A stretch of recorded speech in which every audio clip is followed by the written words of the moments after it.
Welcome to this past Wednesday, boys and girls. In today's episode, Absolute Catwoman has us wondering if 3 issues is enough time to know whether this book is working.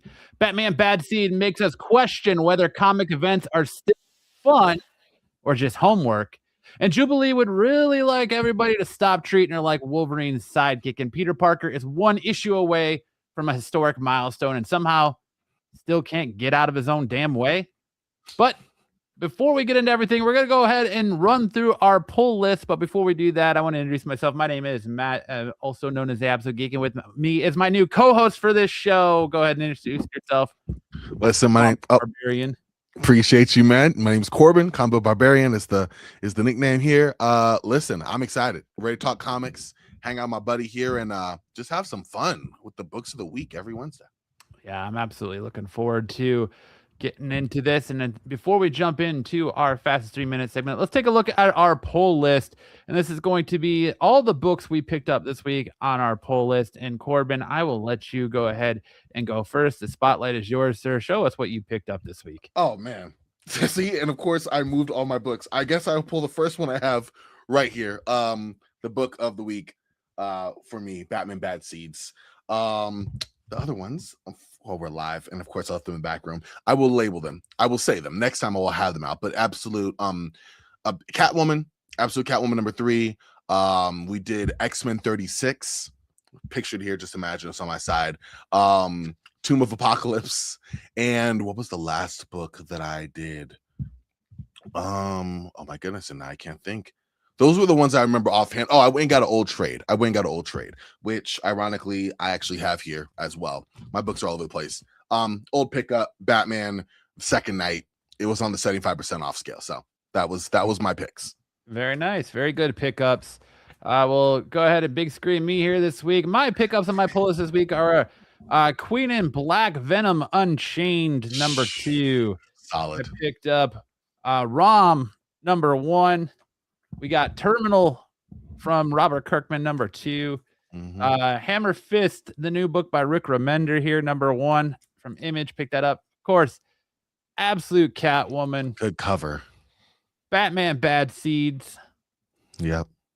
Absolute Wonder Woman 23. Do a Power Bomb Black and White. Capes number 10. Amazing Spider-Man number 35, Legacy 999. And of course, we got the other thing we're going to talk about in this episode, the Midnight Universe Ash Can here, going over some beautiful art from our first 3 offerings into the Midnight Universe. But those are our pickups. So out of our pickup list, we picked 5 books to go ahead and review. And the way we're going to do our reviews on this show is we're going to put 3 minutes on the clock. Going to give a brief overview of the issue, just a quick overview of what's going on, my thoughts on it, and then we're going to put 3 minutes on the clock and debate the book itself, and Corbin can give his opinions on it as well. So this week we picked Amazing Spider-Man, Batman Bad Seeds, Absolute Catwoman, Absolute Wonder Woman, and then Tomb of Apocalypse. And after we do that, we're going to run through the Marvel Midnight Universe Ash Can, and then finish off the episode by reviewing the newest offering out of the DC animated universe in Batman Nightfall. So without any further ado, let's swap it over here and let's get into our 3-minute reviews here. And let me pull up my notes here. And kicking us off on our 3-minute reviews, we got Batman Bad Seed Sunset, part 1 of this Bad Seed event. And before we get into the bigger conversation here with Batman Sunset number 1, this basically kicks off DC's big Gotham event for the fall. You got Pamela Isley, also known as Poison Ivy, now the mayor of Gotham City. You got Vandal Savage as police commissioner. You've got the Bat family being hunted, and Gotham is about to have a really, really, really bad night. You have a good creative team in this with Matt Fraction kind of pulling everything from his run in this. You've got Ivory making a desperate move to unleash this like prehistoric plant threat throughout the city of Gotham, and Gotham Gothamites are losing power, and suddenly Batman and pretty much everybody connected to Gotham is getting pulled into this same crisis. So this issue isn't necessarily trying to tell you one complete story. It's basically getting all the pieces on the board set up to where they need to be. Wouldn't you? Would you agree with that, Corbin? I would. It's definitely the layout, right? We're getting a little tail of the tape. We're checking all the places. We're checking all the main players. We're getting set for the event, and it's just making sure everyone's ducks in a row. Us as the reader, we're aware of what's going down. We're aware of who's going to be part of this, and then we're going to get into it. Yeah, because we come to find out this is going to be a 10-week epic crossover event unfolding through 13 different titles with 13 different creative teams. And I kind of feel like Matt Fraction and G. Willow Wilson kind of have their shit that they need to figure out here. Especially if you haven't been reading Poison Ivy. I picked up the new issue, kind of got 2 pages into it. I was like, I can't read this. And somehow the book doesn't feel completely. You got to kind of make this event, I feel like, not inaccessible. You got to kind of understand why Ivy is doing what she's doing, why Vandal Savage is where he is. You have to understand what Batman is dealing with, and by the end, know exactly what the thread is. So, with all that being said, I'm going to put 3 minutes on the clock. Batman Bad Seed, Sunset, Corbin, in your opinion, great start or just another Batman event we don't need? Can I just say yes? No. A solid. To which part, man? Which part? Which part are you saying yes to? Just a blanket yes over everything. No, I think for what it is, it did a really good job. And real quick, I mean, you kind of went into it, but Matt Fraction, G. Willow Wilson, writing it. I think you had Giuseppe Camuncoli and Cliff Rathburn on the art, which I enjoyed as well. I enjoyed it as a setup. I really did think that we were introduced to all of the players here, right? We're going to see how it ties into the, as you have pictured here in the graphic, the 10 or 12 or 15 or how many books, 13 different titles over the next 10 weeks. Yeah. There you go.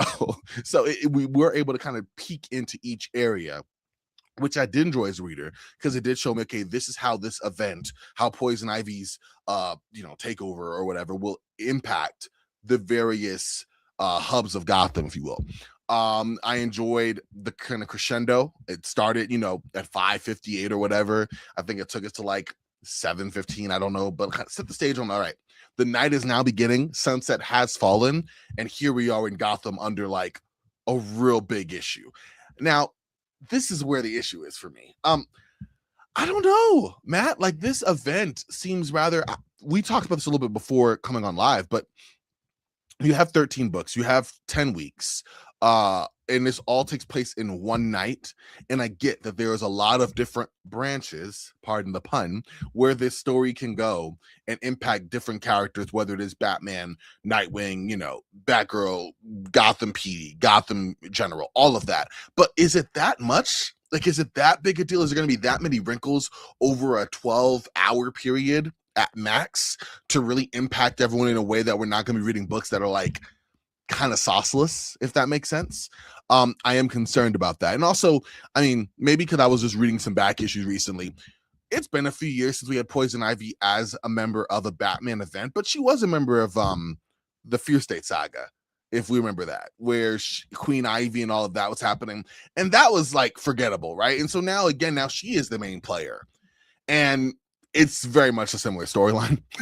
And so that to me brings me some questions. But for what the book was, taking it on its own, putting aside the trepidation I may have for how this event will spill out in the future weeks, I really think it did a good job of setting the stage. I thought the artwork by Camuncoli and Rathburn was really, really good.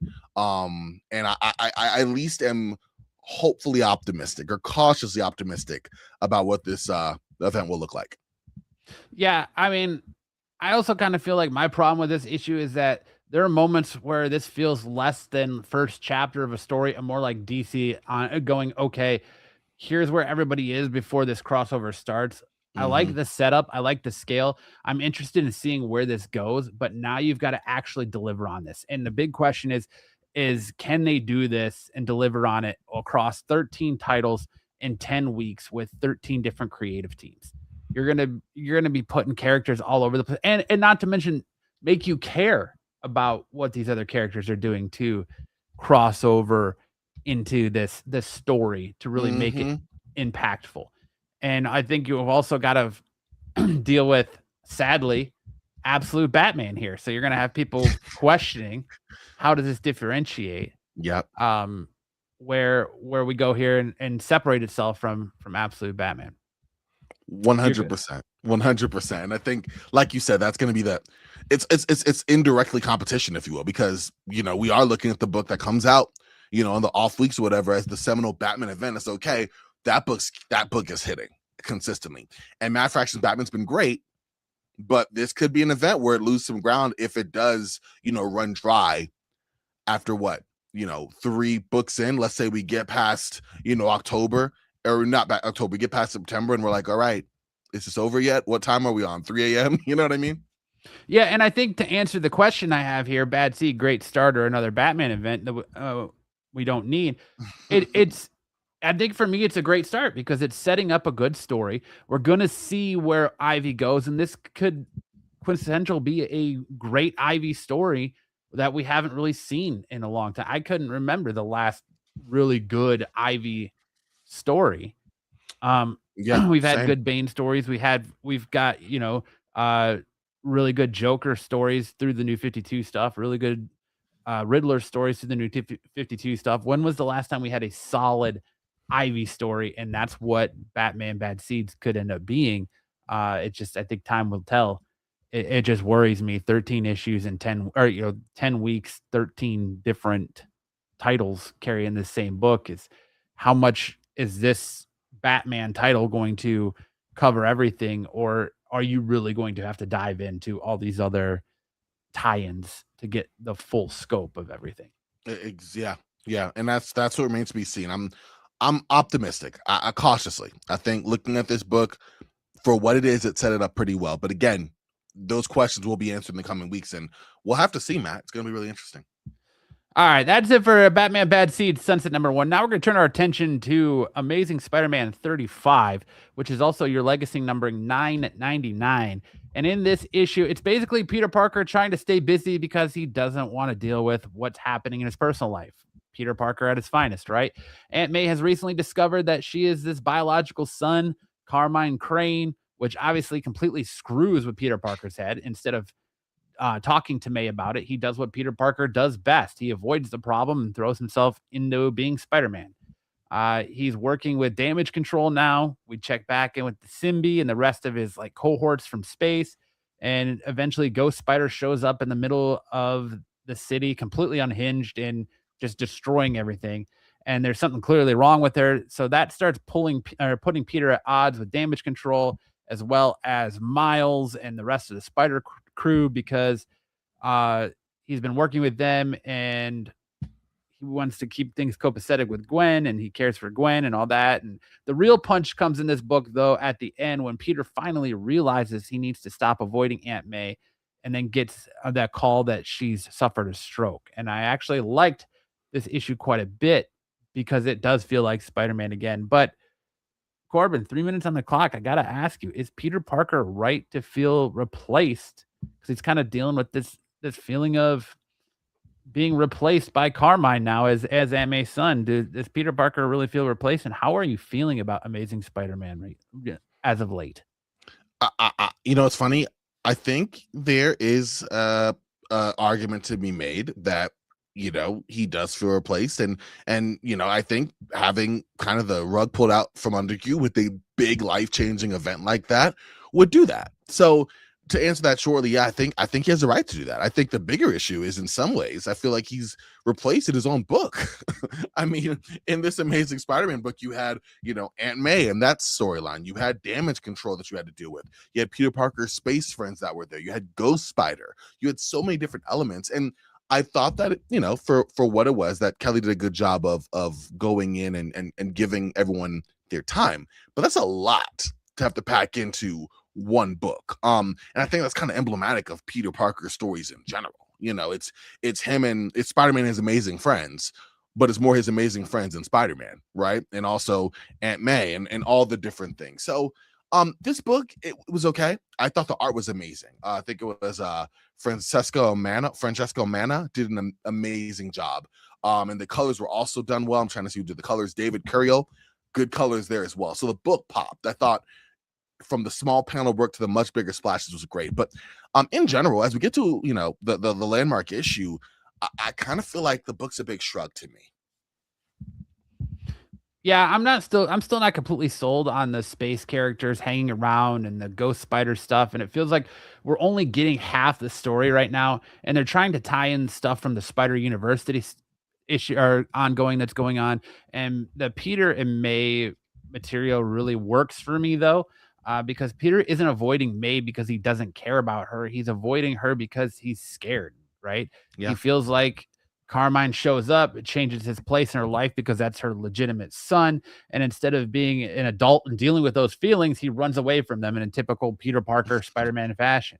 And then you get that final page here with him getting the phone call about May, and it kind of punches you directly in the face. And I mean, I'll agree with you on that standpoint that Amazing Spider-Man feels like it's fallen off since the end of Death Spiral. And I liked the Death Spiral stuff for the most part, but the ending of it kind of fell flat. And I don't like how they threw that extra issue in there at the end to have to try and tell you who Death Spiral is and be like, oh well, he's this villain is still out there and now is gonna transfer to his I think it's his kid's sister or something like that, if I remember correctly.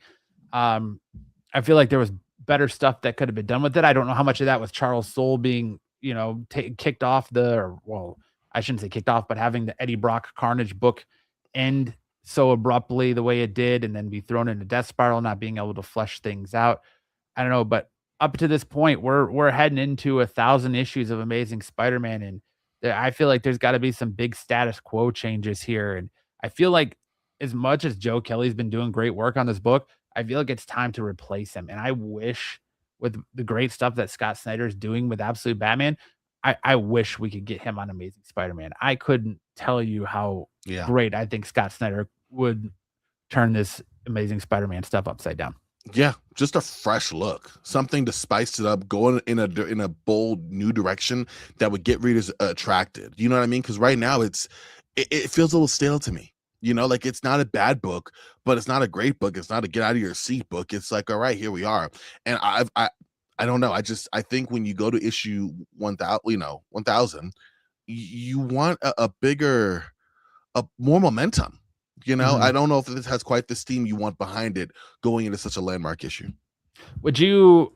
I forgot to do this for Bad Seed though, as well. But what would you rank this? Would you rank this a pull or pass on Amazing Spider-Man 35? That's tough.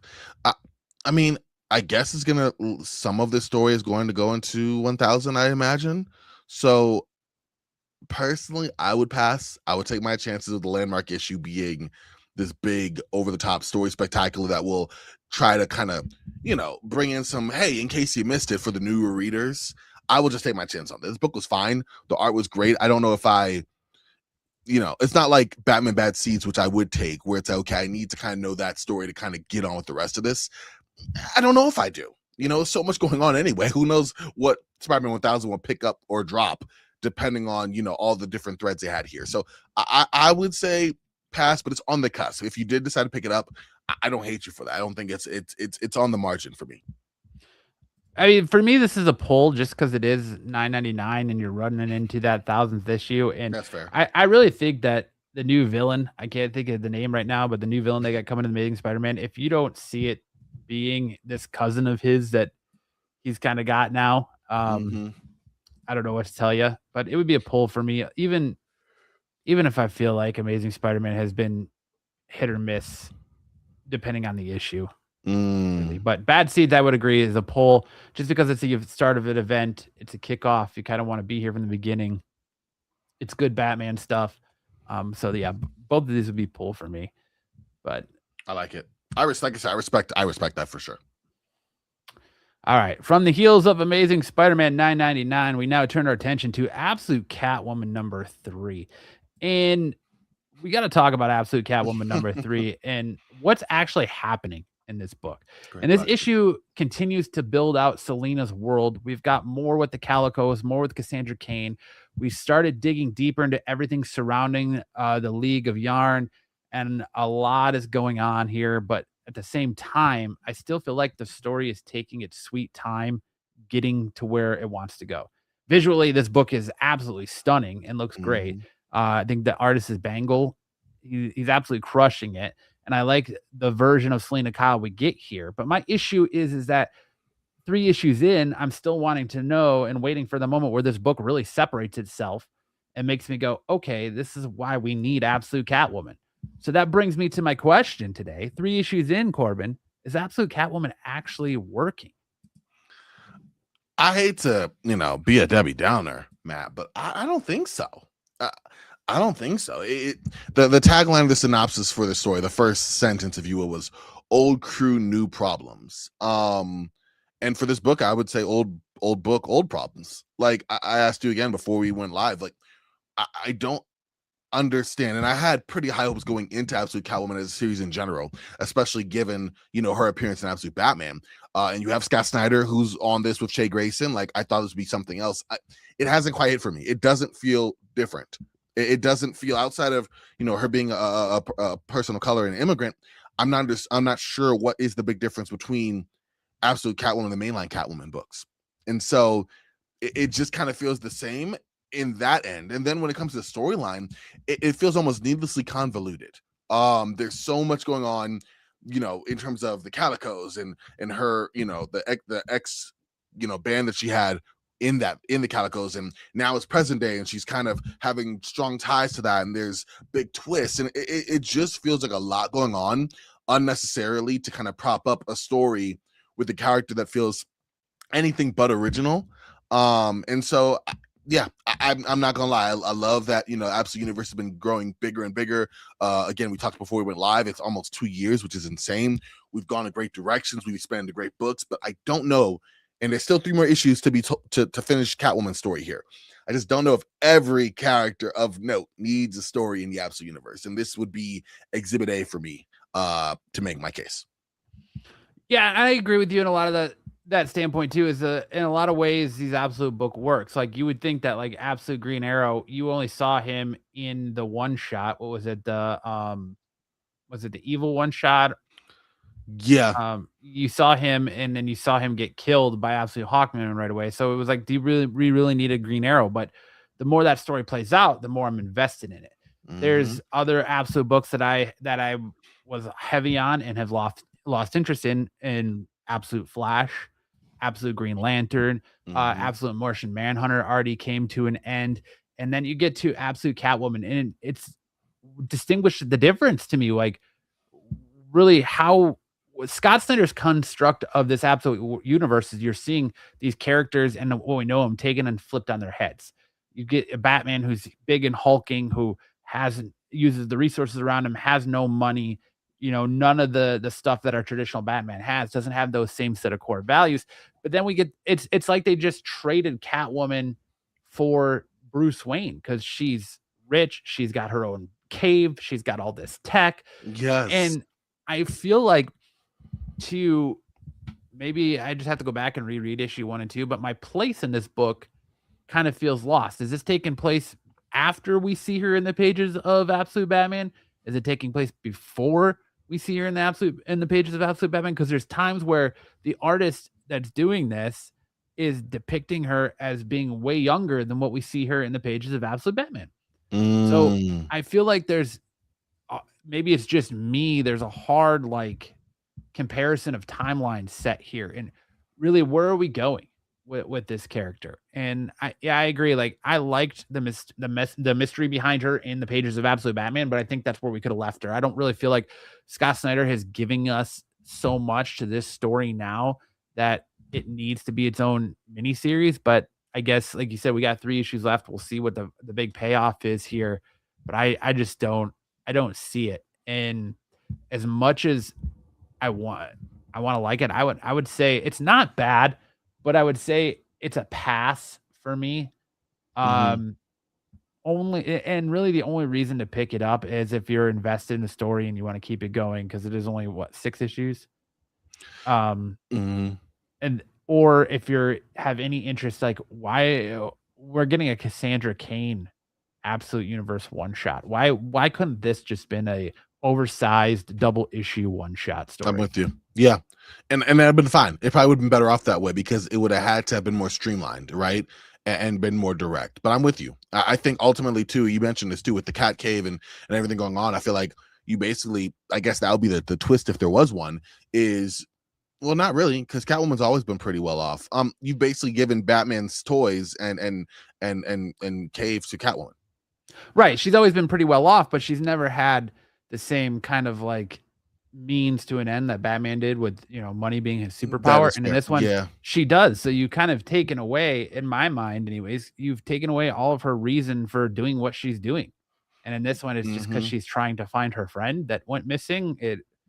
I don't know. Hopefully, the payoff will be sitting here in 3 issues like, oh, we were wrong. The payoff was so much better. But it, 3 issues here, I just feel like Absolute Catwoman just isn't working. Like I said, it's something that could have been done in a double-sized one shot. Yeah. Yeah. So, I'm right there with you. all right. From Absolute Catwoman number 3 on to Absolute Wonder Woman. Sticking in that Absolute universe, we got Absolute Wonder Woman 23. And Absolute Wonder Woman 23 kicks off this new Heretics arc, and Diana is basically done screwing around. Uh, Barbara Minova has taken Diana finally, and finally confronting Veronica Cale, I believe. And this is something that this book has been building towards since basically the beginning. If you've been reading it from issue 1, what I like is that this isn't just Diana showing up and beating the hell out of Cale and everybody else around her. We finally start getting more into Veronica's motivations and why she's been doing some of the horrible shit she's been doing, and a lot of it comes back to her fear, control, and protecting her daughter, which doesn't excuse what she's done, but it definitely makes her more interesting of a character. And then because apparently Diana doesn't have enough problems, the gods start getting involved in whatever she's doing, and we finally got Ares entering the picture. So I gotta ask, Corbin, 3 minutes on the clock, with Veronica Cale kind of throwing out there what her motivation is, and her motivation kind of being like, we don't know what you are or who you are or what you're capable of and what you're trying to do as far as Diana goes. Do you agree and sympathize with Kale's stance, or do you think it's a little out there still? It's a touch out there, but I will say I thought this book did a better job, especially introduced to it. I don't want to spoil anything, but there is an element of this book that shows another side of Cale or another motivation of Cale's that I did find endearing. That did make me kind of soften my stance toward her. So I think she is one of those characters that is doing it maybe the wrong way for the right reasons, how I would say it. And so originally I was like, yeah, still way off. But now I still don't know if I'd say that she is in the right, but there is more evidence to show why she truly feels the way that she does, her motivations up to this point, and that does add a little bit more weight to her decision making and makes me rethink from the stories I've read with her in this, obviously, okay, maybe I need to kind of dial back a little bit of my criticism and try to see where she's coming from. Yeah, I thought this issue was really damn good. You Mm-hmm. got Kelly Thompson could have made this big confrontation between Diana and Cale a giant superhero fight, but instead she makes it more about these two and who the women they are. And that Veronica is operating almost entirely out of fear. She's terrified of what she doesn't understand. She's terrified of losing control. She's terrified of what could happen to her daughter. And you got Diana, who's rightfully pissed. She's constantly trying not to let anger dictate who or what she is and does.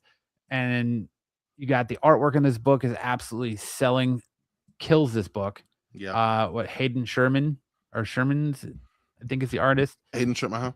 Yeah, kills this book. Hayden Sherman. And every time Diana starts losing controls, the panel themselves almost feel more chaotic. And when she gets herself back under control, everything tightens back up. Mm-hmm. Plus, you're bringing Ares to the Absolute universe and potentially making him something other than Diana's straightforward enemy. I kind of like that twist too. So you really got my attention in this book. And this book gives Veronica Cale, like I said, the reason for everything she's doing. She's trying to protect her daughter. She's scared. She thinks Diana represents something dangerous that she can't control. So I really like it. I've really been in the pages of Absolute Wonder Woman. What I like about this book too is like, even if you take a couple issues off, it's real quick to get back caught up. So I would definitely say this for me was a pickup. Oh, yeah, sorry. We I know we're going off and on those. This one absolutely was a pickup. The artwork was amazing, the pacing was solid. Like you said, it could have gone a different way in terms of how the story was presented, and because it went the way that it ultimately did, you got a better feeling of both characters or both of the major players in this, which I thought was a much better way to go. So yeah, definitely a pickup. Hayden Sherman's been doing amazing on the art, and the pacing and writing in general has been really, really good as well. Yeah, like I said, I like the introduction of Zatanna in the previous arc and Hmm. how that still has kind of carried over. And you kind of find out some little other things, tidbits that Zatanna has done. You find out why Kale wears that glove on her hand. So you get a Hmm. lot of reveals in this issue. So it's a big pickup. All right. And that brings us to the final book that we both reviewed this week, and that is Tomb of Apocalypse #1.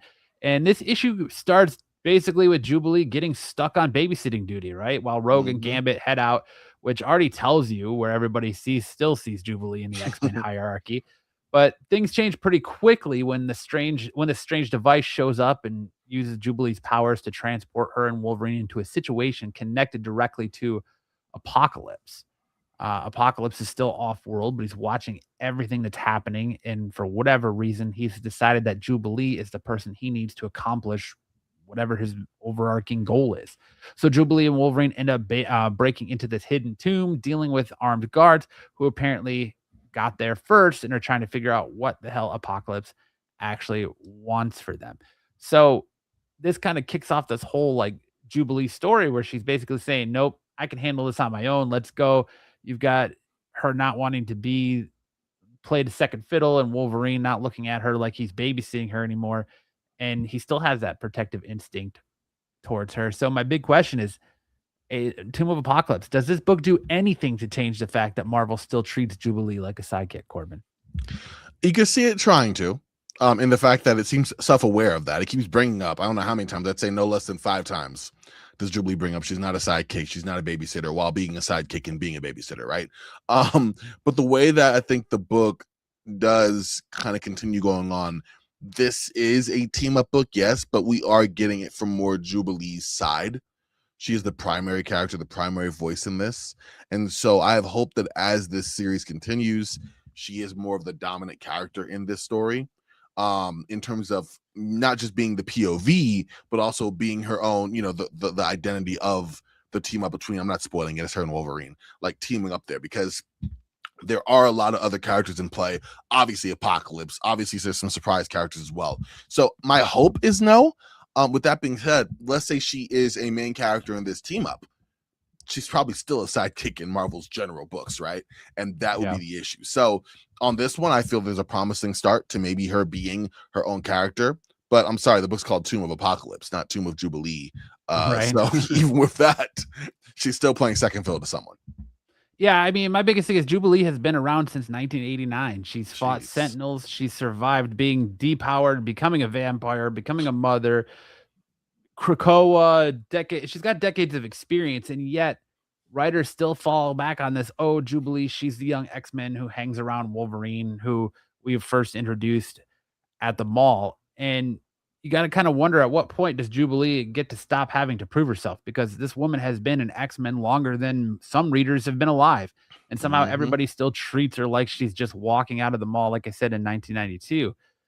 This issue, it puts these two together, and Logan still has that protective instinct towards her, but Jubilee isn't that teenager he met long ago anymore. She's been through some shit and she's grown up and she's been an X-Men for years, like I said. And this issue actually lets her push back when people keep treating her like she still needs somebody holding her hand. And I really like that the artist on this book kind of gets that too. And we get a little bit more mature Jubilee in instances. And once we get underground into this, where you get to the tomb and you get the whole stuff with Apocalypse, it gets that almost dark adventure feel to it. But my biggest issue with this book is we spend a lot of times with this first issue getting into the damn tomb. And by the Yeah. time the story really starts revealing what's happening, you're basically at the end. And it's like, Jubilee's like, well, Apocalypse is like, well, I don't know why you're here. I was trying to get my horseman, talking about Gambit. And he's like, but you'll suffice. And so even then, like, where Marvel centered her as a main character, it still feels like they're treating her like a sidekick, and this does not feel like it's going to be like that quintessential Jubilee story like we were talking about with Ivy. That's quintessential Jubilee story that's going to set her apart and really force us as comic book fans, as well as creative teams, to look at her in a completely different light. I agree. It's going to take a lot longer period for the tide to really turn in this case. But all right, those are the books that we picked up this week. Oh, are you passing or are you buying? You know what? Passing on? It was. I'll pick it. I'll pick it up. It was a fun book. The art was great. If you're not, just don't pick it up expecting, like this is the Jubilee book. You're probably picking up for Jubilee, Wolverine, and of course Apocalypse. I think you're mostly picking it up for Apocalypse, and like you said, the book is titled Tomb of Apocalypse. Yeah, you said it.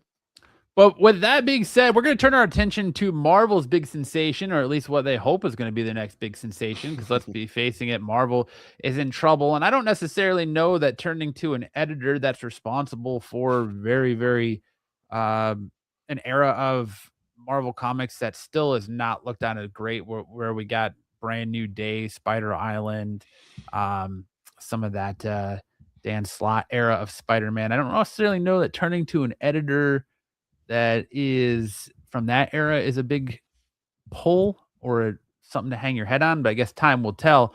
But Marvel's putting all their chips in Midnight. And we got the announcement of Midnight Spider-Man, Midnight Fantastic Four, and Midnight X-Men. Well, this week we got some artwork from it finally, not just the covers. And we have this little ash can that showed off some images from these books. I just want to run through them real quick, Corbin, and have him give us his opinion on those. And we're going to start here with Midnight Spider-Man. And I just threw some covers that I really liked here from issue 1. You got a whole cover hierarchy or setup here that we're going to go over. But I just, for the slide's sake, I just kind of threw in covers I like. I think this cover is really cool. But the premise of Midnight Spider-Man, you have a young Peter Parker is transformed into a hideous spider hybrid by the ruthless Oscorp Corporation in their pursuit for eternal life. When Oscorp begins to use secrets unlocked by his mutations to create more human-animal hybrids, Peter embraces his grotesque new form to stop them. And right here, we kind of got some pages, and it's interesting the art style that they're going that more manga-esque art style for this book. What did you think of the art style on these, Corbin? It's interesting. It's kind of, I don't want to say weird because it's not what I mean in terms of, like, I wasn't expecting that based off what you see on the cover, right? And what the artwork we've seen so far. So it's a little different seeing that and then seeing the interior. It reminds me of and I hate to use a DC alternative, but remember Future State Gotham Red Hood? Yes. Where it was like that black and white kind of anime. I'm not saying this black and white, it's not, but that anime inspired influence, and it worked well for a change of pace for a different book. And it was different because, again, you do have those heavier manga influences, but it's almost more inspired to that. I wonder how it's going to translate into a horror aesthetic for the type of book that Midnight, this Midnight universe is supposed to be. I guess the verdict's out. The verdict is still out on that. It looks nice, like it's beautifully rendered. The detail just from the artwork we see looks good. I don't want to, give a passing sweeping judgment one or the other.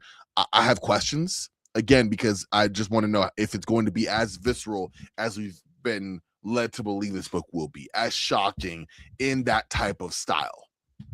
But, there are people who read a lot of manga, who watch a lot of anime, who can, I'm sure, bring up storylines and images that show that the style can definitely, faithfully render that same sort of feeling.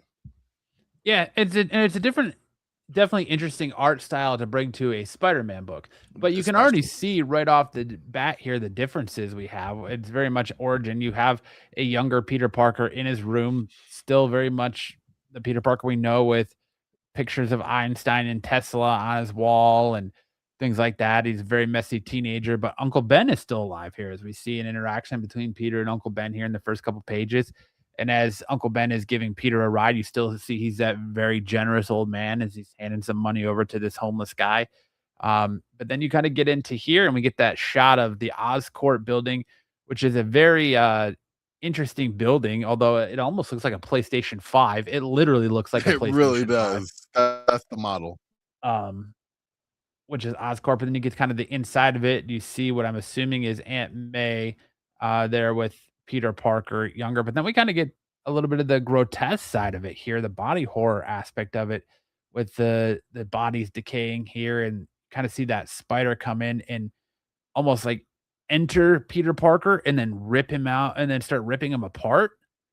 So it's almost like, is this spider going to attack Peter from the inside and become part of him? Is kind of what you get from that that cover art, is that it almost that spider almost like attaches to his chest. Mm. I don't know. What do you think of the more body horror grotesque images of it here? It's, seeing that, it looks interesting. It definitely looks creepy, definitely unsettling. This one, of all the midnight books coming out, the Spider-Man one is the one I'm most, I don't want to say concerned about, but yeah, I guess I'll say concerned about, because like I could see the graphic images really being something to go wow, like how visceral is it going to be, but also how will it present itself after we get past the shock value of that transformation, because it is a book where he is the protagonist, right? So I mean, the art, I mean, seeing these images, which I had not seen before, definitely is creepy. You definitely get that vibe.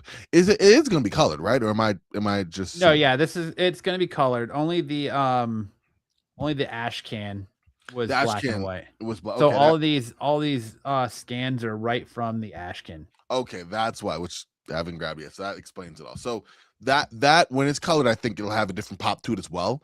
But no, I imagine this looks really, really well done. And so the key for me will be, okay, once we get past this opening stanza and we get the backdrop, we get all that done, we got the PlayStation 5 Oscorp building, we get to actual Spider-Man.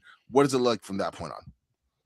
Yeah, I'm definitely interested and invested to see what Philip Kennedy Johnson has in store for this Spider-Man story. And it's interesting too that Marvel is going big on this with the attention they're paying to all the covers, the variant covers. I don't think that there's any ratios Okay. in this book. There might be. I can't remember. I've heard that Marvel's gonna try to get away from ratios, or at least the ordering of ratios. I've heard that supposedly the new direction Marvel wants to go is to get away where, like, if somebody at your store, if you're a shop owner and somebody wants to order a 1 in 25, they can just order that issue without you having to order the 25 additional copies. So we'll Wow. have to wait and see how that goes. Don't quote me on that. I've heard those rumors. I don't know if that's actually a thing or going to happen. But I do like the way they're handling the variants, and all that. We'll look at that a little bit later in the slides here. But all right, that's it for Spider-Man. Now we're going to turn our attention to Midnight Sun's Fantastic Four. And for me, this seems like it might be the weakest of the bunch here. And your first steps into darkness, and obvious scientists delve into the secrets of the universe, perhaps best left unknown to humankind, leaving himself and 3 others warped in strange and horrifying ways. What horror secrets lie in this new dimension they've discovered, and can humanity survive the discovery? So you got From the Twisted Mind of Benjamin Percy and Kev Walker comes a tale of existential dread. Oh my god, I can't say that word. Existential dread You got and it. secrets best kept. So here's our first look here at Reed Richards. He's picking up this dead or dying crow off the ground, and it seems to start transforming in his hands, and he drops it and runs away. And then we get to this look in his lab, and that's a lot of, I mean, shout out to the artist, man. That's a lot of detail It really is. in these pages. It looks like he's building kind of the bridge almost there in his workshop, putting the final touches on it. And then we kind of get this shot here of what I'm assuming is Doom's capsule in Latveria. I love that black and white. That's atmospheric and moody as Sam. And you kind of get this like image of Doctor Doom from behind right here. It almost feels like I wonder if Doctor Doom is maybe creating Ben Grimm, and if Ben Grimm's the Thing is going to be kind Oh of almost like Frankenstein's wow. monster in a way. In this Yeah. is what it's kind of the feel I get from it. But then we get this other shot of what looks like maybe what's supposed to be this universe's version of the Baxter Building or their compound. Is you kind of got this jet here flying in, and you get what looks like a little Herbie right here. Hmm. Wow. Yeah. I like that. I like that. But I almost get a very Star Wars Ewok-esque feel from this image In right that here, as garden far as kind of like, thing. yeah, like the tree Hmm. base you got going on here. Yeah. Return of the Jedi. Or is it Um, Fantastic Four? We may never know. No, I'm playing. but I really like. I'm really interested in this. I felt like this was going to be the weaker of it, but actually, after kind of seeing some of the art, I'm like, all right, I could dig this. But that's Fantastic Four. Then we take a look at Midnight X-Men, which I think is the cleanest looking of all the books. Okay. And you got this all new, all disturbing universe begins here. The clock strikes midnight and the dark dawn of the new era begins. The shadow of New York cities are stalked by vampires and the mutant empires. The swords of Democles hangs over the peace between these two species and the factions within them. An outright war is brewing, and the unturned will be caught in the crossfire. You got blockbuster comic book writer Jonathan Hickman. That's if he doesn't leave the book before it finishes. Returns to the X-Men with a hunger for blood as this new world of terror reimagines the heroes of the Marvel universe. So there we got the kind of cover C here. It's called the Midnight Special cover of Nightcrawler. Let me get into the artwork here and look at this artwork, man. This artwork Wow. is absolutely clean. It is. You Clearly got the that. cleanest of all. More You got traditional. that priest Nightcrawler there with the nuns, and even like you got what I'm assuming is the Pope here looking at Nightcrawler in the darkness. That's very like it's very creepy. Oh, atmospheric for sure. Yes. Yes. And then you walk out and you see Harrison Ford. I mean Nightcrawler. He's praying for what he's about to do. Hey kid, Yeah. come on another adventure with Indy. Nightcrawler there. Yeah. Then I love this page right here. A Storm as a vampire biting Jean Grey Phoenix. Oh yeah. That's It's just so a great image. So clean. I like it better in that black and white. I know the color is gonna pop too, but like you said, it is so clean. Yeah, because you're gonna be able to get the red from the blood dripping down her neck. Yeah. It's so clean. It's so yeah, no, it is. Wow. And then even like these images here of other than Summer's codpiece there. What? I didn't see. Yeah. Prominently featured. Yeah. But yeah, you got Quicksilver and Scarlet Witch and in there as well. And then you got Cyclops' brother, and then even Magneto. Look at Magneto down here looking like Ewan McGregor. Straight away. Little Obi-Wan Kenobi feel in there. You are the chosen one. But no, it really is kind of cool. I mean, I like it though, but it definitely does have that rendering. And then what's going on this side? I don't know. That's a great question. I almost wonder if this is Xavier. Oh, that'd be Is this the Midnight version of Xavier there with like Cerebro attached to his head as he's a vampire? I don't know, but that would be interesting for sure. Yeah. Because what a twist. I mean, one, he's standing. Sorry. Yeah. But secondly, you kind of have what could be looked as like an off, distorted, perverted version of Cerebro coming out of his head. Yeah. I was like, is that Brainiac? But then I started thinking about it. I was like, I don't think they're gonna do Brainiac and Marvel, but yeah, I started to get that Xavier feel to it almost. He's a vampire. He kind of looks like he's got Cerebro in his head still. That's what I was just. Yep. That I'm telling you. Now I really want that to be. I hope it is. Plot twist is Iceman. I'm just kidding. I mean, so Iceman is made completely of blood. Oh snap! Really? Yeah. That's okay. That's different. Havoc. I was like, what the hell is Scott Summers' brother's name? Havoc. Havoc. Yeah. Yes, you got Havoc sitting there front and center with his cod piece hanging out. Cause and have. I'm just kidding. Yeah, well, he's looking like a pimp surrounded by Polaris and Scarlet Witch. Um, but yeah, I'm super excited for this. What an interesting way to go dark, and I hope it's just big for a hit of them for them as the Absolute Universe has been for DC because God knows Marvel needs something to hang their hat on right now because there's not a whole lot to get excited about from Marvel Comics. Yeah. I hope this momentum sticks around. I hope that the books. I mean, you're going with a hell of a gamble to having those be the only 3 books coming out. Like all eyes are going to be on this for better or for worse, right? And then even then, you have to make sure that okay, let's say it goes off swimmingly in the first 3 issues. The first issue for each of these 3 respective, stories knock out the park. You can't just stop at one, right? You got to keep momentum going for a bit to kind of keep the readers going, especially if you're trying to strike.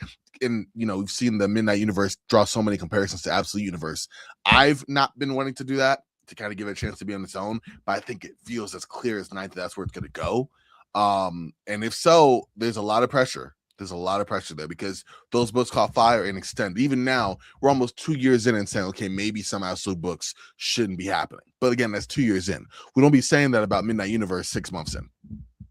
Well, and I mean, I feel like we're only saying that about secondary characters like that's true. Catwoman or I mean, whatever you feel about Green Arrow, or Martian Manhunter, The Flash. Yeah, exactly. Like your Trinity, Batman, Superman, Wonder Woman are still going absolutely strong. Very true. The other 2 not as strong as Absolute Batman, but if Marvel can flip their universe on top of its head like DC did, remove those character constructs that these characters are normally bound to, and give us a fresh kind of raw perspective on them, I think it's going to be great. I do, however, think that comic book fans can be very righteous and self-deprecating to the point where they're like, well, this is different. This isn't what I'm used to. So F this, middle finger this. Like, I really feel like this universe might take 3 or 4 issues for people to get behind. And I kind of almost feel like Marvel is understanding that with the press and rollout for this book because they're taking all other books, other Marvel books solicitations off the shelf for the weeks this comes out. Every time these 3 drop, they drop together. They're the only Marvel books dropping that week. So it's kind of like, well, if you want a little bit of variety and difference in your comic book buying ability, all you have is this to check out. So I think they're kind of clearing your plate in a way for you to check out their midnight run and really give it a strong look. The red carpet's been rolled out. But like I was talking about here's kind of the cover detail, and this is what I think is interesting about the variant cover program.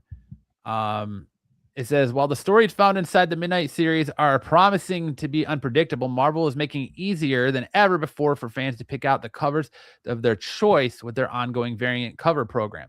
Starting with issue 1, each Midnight series will feature a reoccurring theme across covers A through E, allowing readers to choose their favorite and ensure that their local comic shop knows exactly what they'll want. Every month, without question, collect the cover your heart desires for all 3 first issues beginning October 7th. So you've got like your A covers, your regular, your B is a midnight bloodbath cover, your C is a midnight special, D is a midnight horror homage, E is a midnight gallery cover. And so your main series covers presented with the cloak midnight trade dress. So it's going to be like we see here, the black side with just that single slot trade dress. Your B covers are going to be blood-soaked covers showcasing the terror of the Midnight Universe. Your C cover will spotlight covers showing midnight reimaginings of Marvel heroes, new and old. Your D covers, which are the horror homages, will be chilling covers inspired by iconic horror characters, which if you take a look at any horror book that's come out, like Stray Dogs or Feral from Image. Yep. Exquisite Corpses.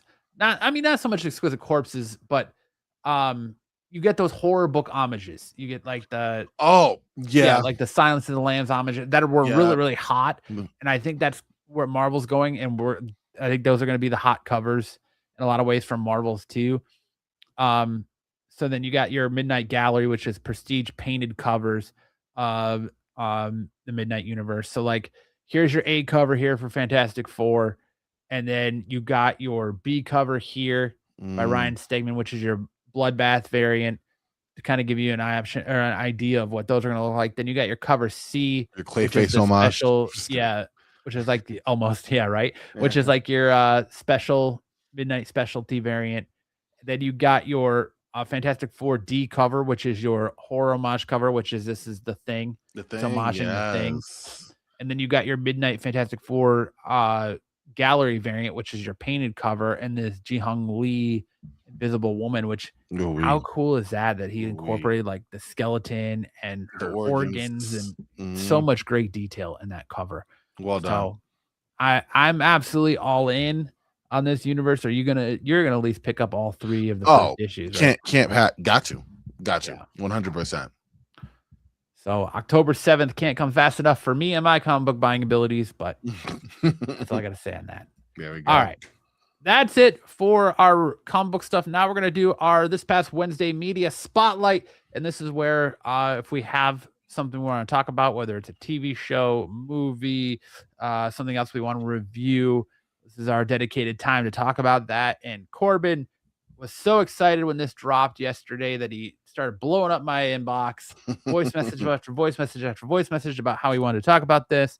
So we're going to talk about that. And of course, I'm referencing Batman Nightfall Part 1 that dropped yesterday on digital.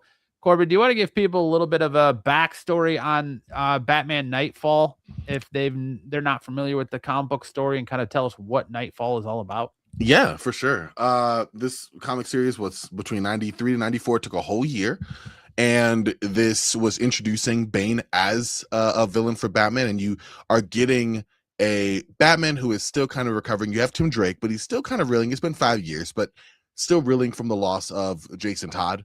So he's kind of been, reticent. He's bringing in Tim Drake, but he's also kind of pushing away at certain points. You have a rather frayed relationship with the original Robin, Dick Grayson, who is now Nightwing, who is doing his own thing. You also have another character, Jean-Paul Valley, who Batman kind of takes under his wing during this time. But the main gist of the story is that you have this drug Venom, which fuels Bane. And Batman was part of a storyline with that a year or two ago called Batman Venom. And so he's familiar with this drug, which is a physical enhancer, and had used it, had got addicted to it, had to kind of beat it and went back to himself, right?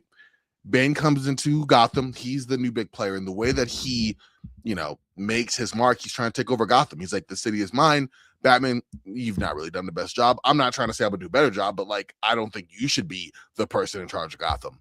So he blows up Arkham Asylum, which lets basically every major criminal from Arkham Asylum out on the loose. And so the Batman Nightfall run, if you want to go, I think it's Batman, 492 to 500, but there's a lot of tie-ins across a lot of different stories between Batman, Detective Comics, Catwoman had some stuff in there, Robin had a run, so there's a lot of different comics as well. But if you're looking for the gist of it, I would say Batman 492 to 500 is Batman basically, going and taking down each of these villains, or in this specific 8 issues I gave you, these, it's the landmark of like, all right, each one he's taking is taking a little bit more out of him. There's a little bit more where a little bit more fatigue is there. I'm a little more tired. I'm still pressing on because I'm Batman, and I feel like I have to do this because if I don't, who will? But I'm losing my fastball, right? And you finally get to 497, which is where the breaking of the bat actually occurs, when he runs into Bane. And in the movie we'll talk about in a minute, the movie, they do a great job where the first time Bane and Batman meet up is actually in Wayne Manor for the climactic battle, but they had met up before in the comics a little bit earlier.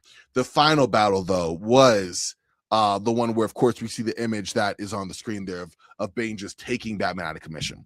So you get Knight's Quest, where Bruce, who obviously survives, makes a very curious decision of, rather than bringing Dick Grayson back and saying, hey, can you be Batman for a while? Let's take this crazy guy who I just took under my wing because he's killing people, named Jean-Paul Valley, who's really talented but also really messed up, and let's make him Batman. And so Knight's Quest is Jean-Paul Valley becoming Batman while also trying to fight his own internal programming, and trying to figure out how to be the best Batman. The only way he can seem to do that is to get more brutal. He's like, wait a second, like, why am I doing this like Bruce did? I could be way more aggressive. Like, we can get some gauntlets on this. Let's bring in the spikes.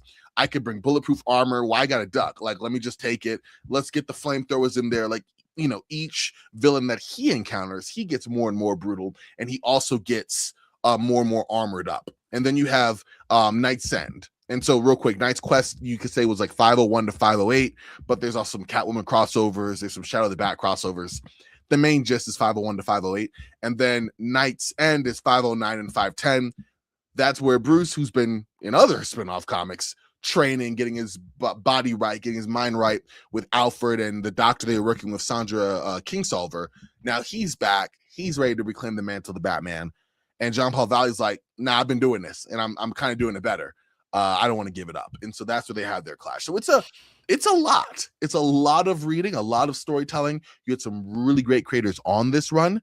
But this was a major event. This one, like I said, a whole year, a big old chain of crossover stories. You had your preliminary stuff. Then you had Nightfall, Knight's Quest, Knight's End. Then there was a 0 hour tie-in.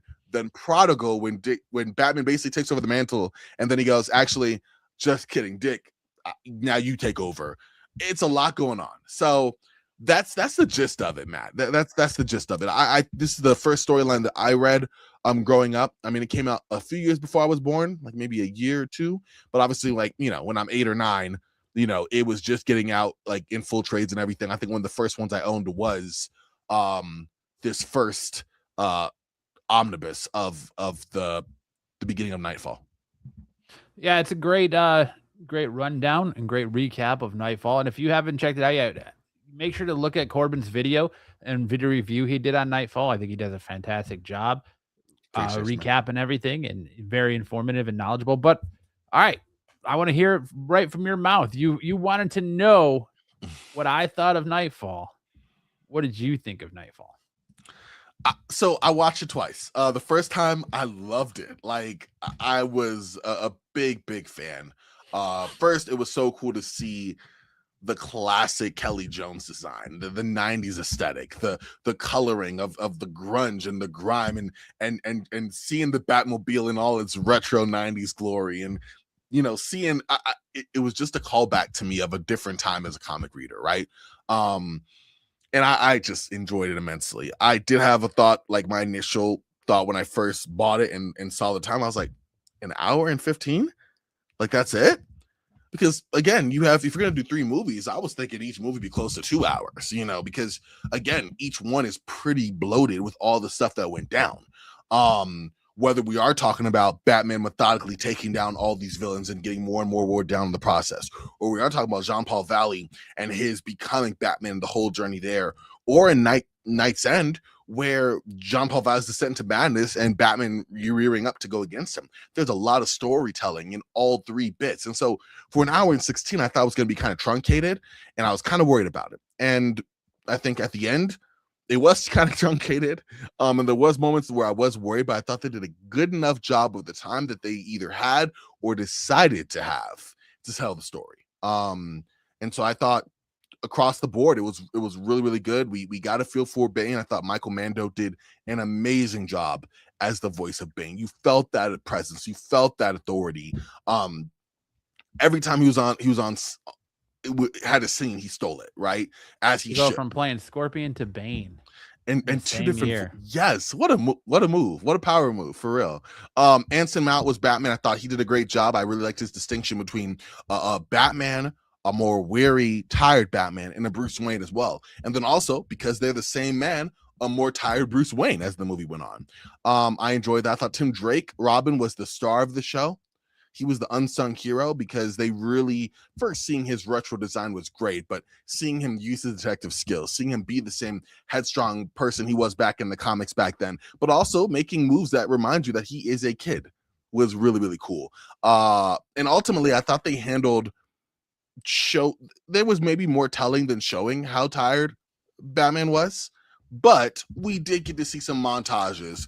We did get to have some moments where it was like, oh, wow. And I really thought my favorite part was seeing these kind of, like Catman, these 2-bit villains, get a hit on Batman and be like, oh my God, like we did that. Yes. And that was their victory. Mm-hmm. right before they got pummeled into the ground. Exactly. But that tells a lot about both them, and also like over time, by the time he was, fighting one of his final villains before facing Bane, which I'm not Scarecrow, the storyline's 30 years old. Scarecrow had thrown like a smoke gas bomb, and Batman just ran right into the stuff. He didn't even have any, like, his reflexes were shot. He just ran headlong into it.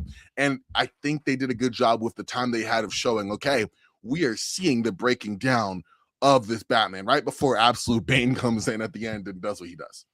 Yeah, and I mean, I really like this as well. I like that they actually understand Bane. He's not just some giant dude on Venom whose entire purpose is to punch Batman in the face, right? He's smart, he's calculated, he's patient. He's the way he is in the comics, and like you said, Armando did an absolute fantastic job voicing him.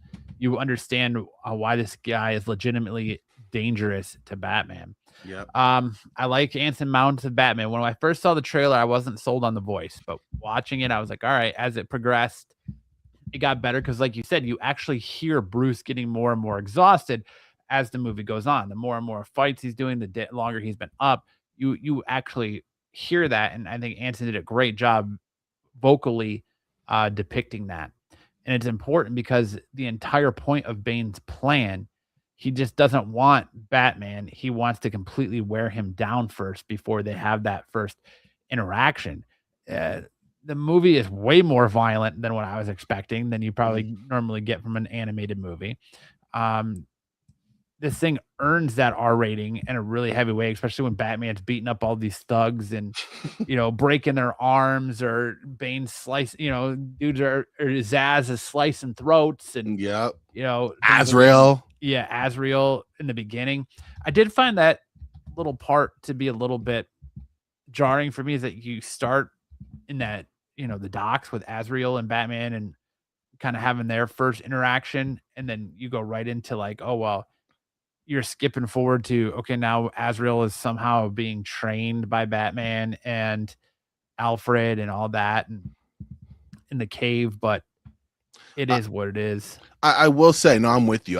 The one thing I thought about this too, and I'll be very brief in saying this, that was my criticism as well. But if we look at it, that is the only time we get to see prime okay Batman. And that's why I was okay with accept. That's my weird way of rationalizing it. It's like the next time we see Batman in this movie, it's 2 days after Arkham has been bombed, and then we're already seeing fatigued Batman. At this point, yes, it's a weird way to kind of shoehorn Azrael into the story, 100%. But you kind of see how confident Batman is and how easily he moves and everything.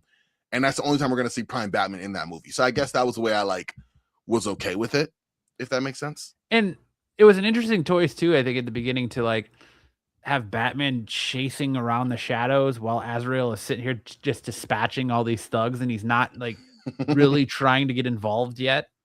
But I think one of my biggest problems with this movie, like you were saying, is the runtime. You got about 79 minutes, and like you said, there's a lot. It does feel bloated at times. You have to introduce Bane, Tim Drake, John Paul Valley, aka Azrael, Batman's Rogues Galleries, and it occasionally felt like we were flying through things that could have used a little bit more time, like Batman taking out Mr. Freeze, Batman and Ventriloquist, Batman and the Riddler. Like the Riddler thing was the most ridiculous thing to me, because you see the Riddler and then he gets the venom from Bane and he shows up all jacked, and I was like, that looks absolutely ridiculous.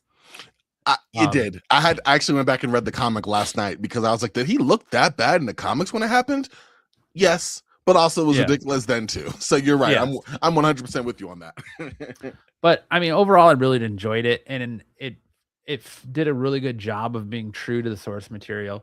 It gave us one of the better versions of Bane we've gotten outside of the comics in a while, and it makes me want issue 2.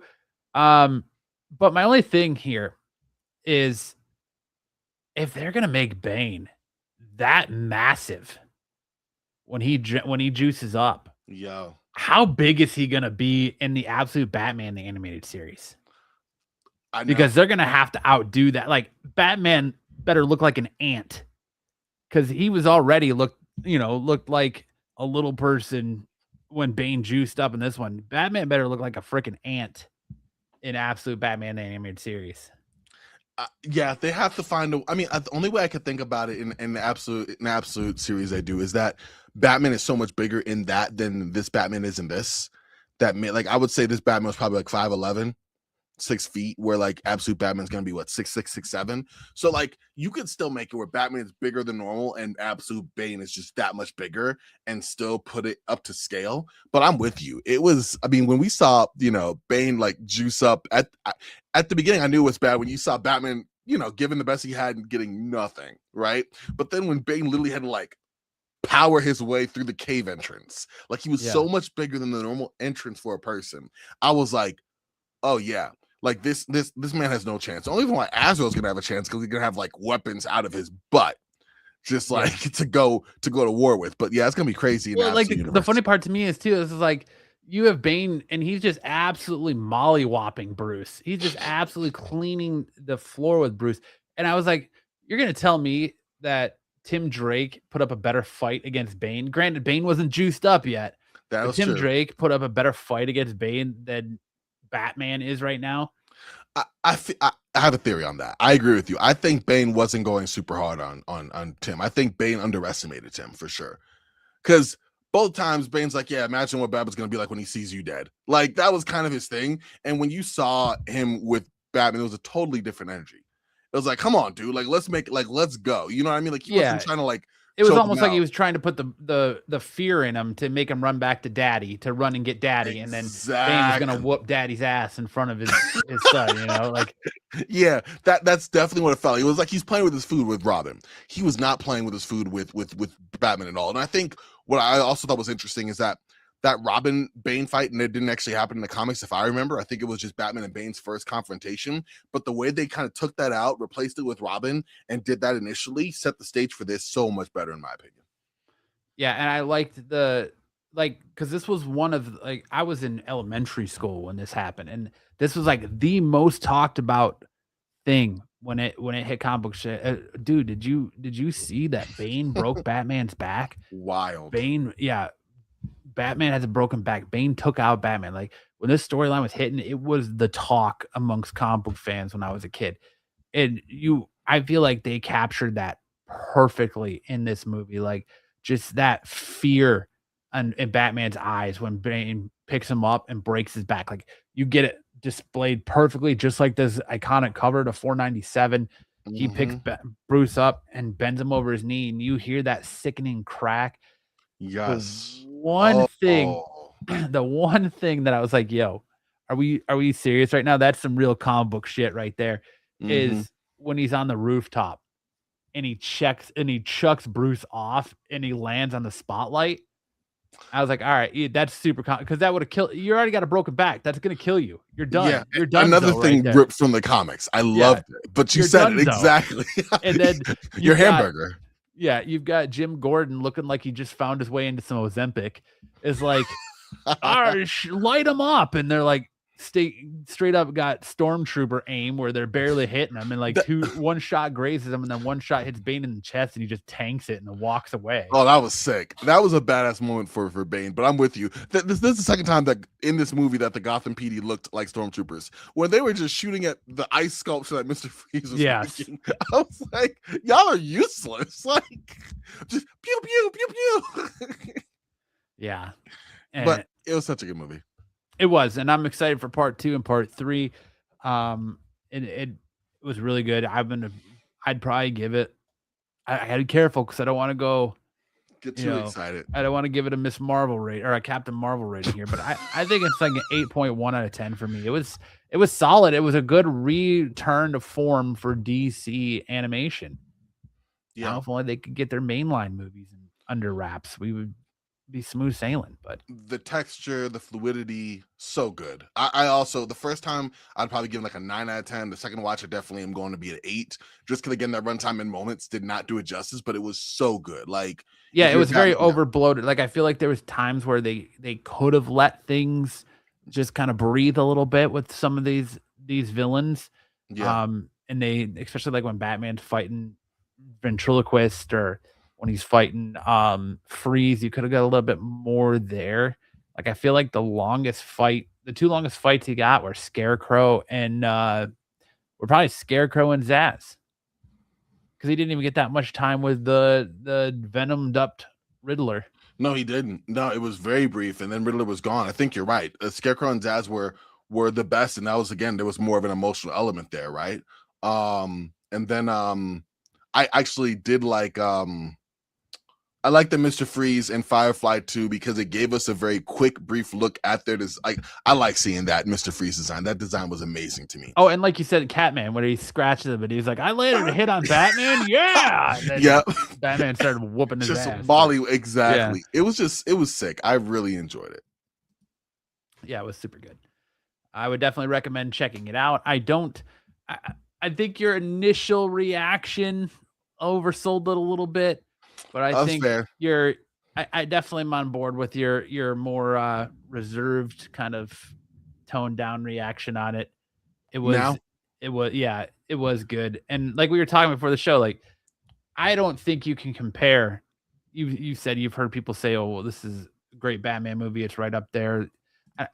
Me personally, I won't compare live action to animated series because if we're gonna do that, like, do we really have a live action Batman that can stand up to the likes of like Under the Red Hood or Mask of the Phantasm? Like, yeah, under those are top tier. Dark Knight. That's pretty much it. Yeah, literally that'll be my pantheon. Like those, and ironically, those four were the most reliable, both based off the actual source material, right? Like those were the ones that were actually based off of it the most. I mean, Red Hood has to be number one. I thought they did a good job of cutting out what didn't need to be in the comics into the adaptation. The voice acting was amazing. Jensen Ackles did great. Boom. Batman the Dark Knight Returns, I'll put 3 only because Mask of the Phantasm was so seminal to the Batman mythos, and they also did a good job voice acting. And then this would be number 4 for me. And honestly, I put it number 4. I did enjoy The Dark Knight Returns so much. So that would be top 4. But like that shows you just how good all those movies are. Like if I could only, because I'm with you when you said you don't mix the animated and the live action. I for the most part I definitely see where you're coming from. Those 4 movies we just talked about, I wouldn't mind putting among those because they were more adult oriented movies that had that feel, even though they were animated, but they were just good stories. I agree. But all right. Well, fun. Yeah, that's it, man. That is our first. Why am I didn't mean to do that. Good. I didn't mean to do that either. I meant to do this. There we go. That is our first live episode of this past Wednesday in the books. Let us know in the comment section below what you thought of our reviews. If you agreed with what we said, disagreed. If there's a specific book you want us to review next time, we'll definitely do that. Make sure to head over to Corbin's channel and sub up. Corbin, plug your channel, man. I know we're on it right now, but if people are on Absolute Geek watching, plug your stuff. And hey, I thank you, Matt. As Matt knows, as some people know, Matt's one of the people in this space I looked up to, and before even getting into any of this, like true story, I have an email of me reaching out to Matt like almost 10 years ago. Jeez Louise. But here we are. And it's called Corbin Loves Comics. That's the name of the channel. I'm trying to do stuff like this, which is why I'm so glad to be working with Matt on this and to do deep dives on comics. And, you know, I have my friends Josh, Adonis, you know, I have others who will come on. Matt's been on quite a few times. He'll be on again too. And it's just having conversations about comic books and the stories and the creators, the industry, that sort of thing. I think the difference is Matt can do everything. Like he is all geek culture, the absolute geek for a reason. I am not the absolute geek. I'm the absolute comic guy, but that's my range. Oh, you come on, give yourself. I appreciate you on that, Matt, but I stick to that. So it's more of an accompaniment to other shows, and so I really would appreciate y'all giving it a chance. We've done, you know, must read comics. We've done a superhuman draft. Matt and I did the state of Marvel and DC comics about a month and a half, 2 months ago. We'll be doing a special, you know, next month or the month after, looking back on the Absolute Universe after 2 years. So those are the kind of like videos and discussions that I'd like to have, and this channel will be the place to have them. There you go. If you want more from Corbin, go check him out tonight on the Tax Show on Renovision live here in a little bit to get more into comics and pop culture stuff that they talk over there. Not quite as in depth in this show because you actually have to read comics to be on this show. just taking shots at Marco. Just say, just Marco taking shots. knows. He can't Marco say I knows. don't read comics because there's a whole show that proves otherwise. Yeah. But yeah, if you want more, you can check out any of the videos on the channel. Please make sure to hit that like, subscribe button on the way out. Find yourself on your way over to Corbin's channel and sub up there and watch his great review of Batman Nightfall Part 1. But that's going to do it for our first together episode of this past Wednesday. We will see you guys next time. Remember to always stay geeky, stay absolute, and we'll see you guys firmly planted around that spinner rack.